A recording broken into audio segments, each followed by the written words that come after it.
Hey everyone, Danielle, the Mompreneur VA. Today I'm going to continue with my questions segment where people ask me questions about being a virtual assistant and starting their business, and I answer them.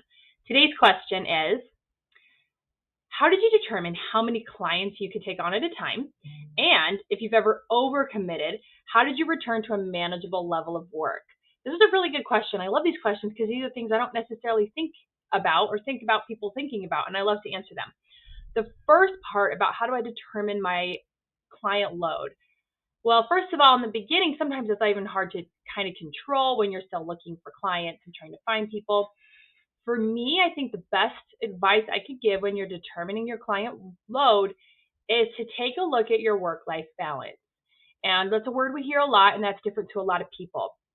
But what I mean by that is if you feel that you are working too much, that you are not having a healthy life, that you are constantly stressing and in work and you feel like you have so much going on that you have to put in extra hours. If your mind is focusing too much on your tasks that you have to get done, stressing about when to get them done, struggling to find time to fit things in, you probably have too high of a client load, and that can be a hard thing to say because sometimes you're like, well, I need the money. I need these many clients. These are things that you need to think about and reevaluate. If you have so many clients that you feel like you're not able to get all of your work done, or you're stressing about your work, you're having, again, a poor work-life balance, that's when you need to learn to reevaluate. Can I change my financial situation? Can I skim some, drop some clients, add new clients? This is where also the longer you've been with clients, the better. Sometimes you have to sacrifice a little. I do have to have a little bit higher of a workload than I would normally like while I'm establishing myself with my clients. The longer I've been with them, that's when I can start maybe renegotiating rates. There's a lot of people that talk about rates and rate negotiation and saying, hey, if you are working with somebody for a long time and you feel that you now deserve a higher rate, here's a lot of tips for how to get higher rates and for how to negotiate that, just like you would negotiate a raise at a job. That can happen with freelancers as well, even with long-term clients. And a lot of people understand that.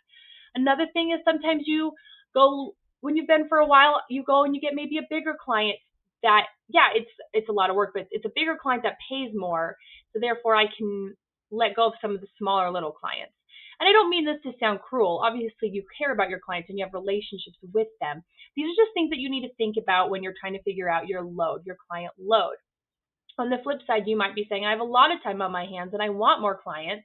If I feel like I have a lot of time and I'm not devoting enough time to my business, it can also be easy to get in that comfort and just say, I'm not working, I have a lot of extra free time to do these other things that I like.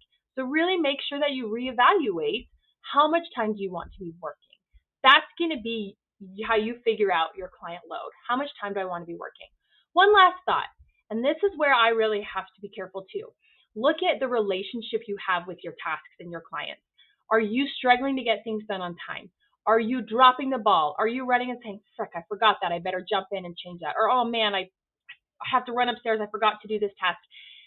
That's also a good indicator too that you probably have too much on your plate.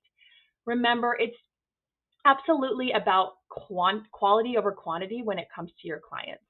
I hope that helps. If you have questions that you want me to ask, that you want me to answer, that you want to ask, please let me know. Comment below. Send me an email from my website, daniellelebaron.com, on the contact form. I will absolutely make a video and I will personally send it to you once it is done. Any question that you have, I'd love to help you out.